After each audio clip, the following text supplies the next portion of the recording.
আসসালামু আলাইকুম। এই যে এটা হচ্ছে আমার যে গোলাপের ডাল। আপনারা দেখতে পাচ্ছেন ডালটা? আচ্ছা আমি তো হাত দিয়ে দেখিয়ে দিই।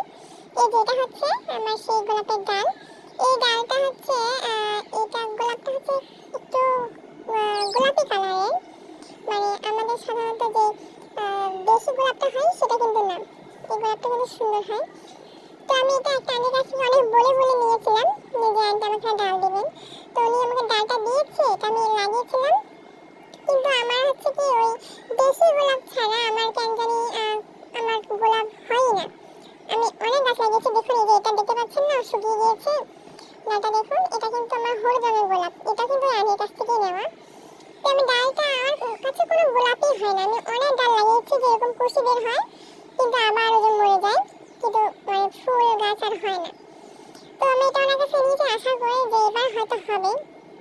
লাগানোর পর দেখুন কুশি বের হয়ে গেছিল, ছোট ছোট মরা কুশি দেখতে পাচ্ছেন না, এই মানে পুরো ডালটা শুকিয়ে গিয়েছিল। তারপরে এই যে কুশি বের হওয়ার পর কিন্তু শুকিয়ে গিয়েছে। তারপরে আবার দেখুন একটু করে তাজা হচ্ছে, আবার একটু করে কুশি বের হয়েছে। নিচে দিকে দেখুন গোড়ার দিকে একটা কুশি বের হয়েছে, উপরেও কুশি বের হয়েছে। এখন দেখা যাক এই গাছটা হয় কিনা। তারপর আমি এটা নিয়ে অনেক ভয় আছি। আর এই যে পিছনে দেখতে পাচ্ছেন এটা হচ্ছে আমার সেই বাগান বিলাসী গাছটা। মানে আমি ওই একই টবের মধ্যে কিন্তু সব ডালগুলো লাগিয়েছিলাম, কোনটা হবে কোনটা হবে না এটা নিয়ে অনেক চিন্তায় ছিলাম।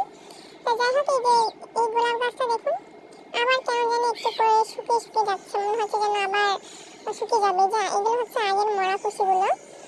তো এখন এটা নিয়ে অনেক ভয় আছে। আর আপনারা যদি কেউ জেনে থাকেন যে এই গোলাপগুলো কিভাবে গোলাপের ডাল থেকে চারা তৈরি করা যায়, তাহলে আমাকে কমেন্টে জানিয়ে দেবেন। আর এইটা হচ্ছে কি বলবো, আমার কোনো গোলাপ গাছই হয়নি, যেটা আমি অনেক কষ্টে আছি। আমার এটা অনেক একটা কষ্ট, আমি অনেক কষ্ট করে এটা লাগিয়েছি। এখন দেখা যাক কি হয়।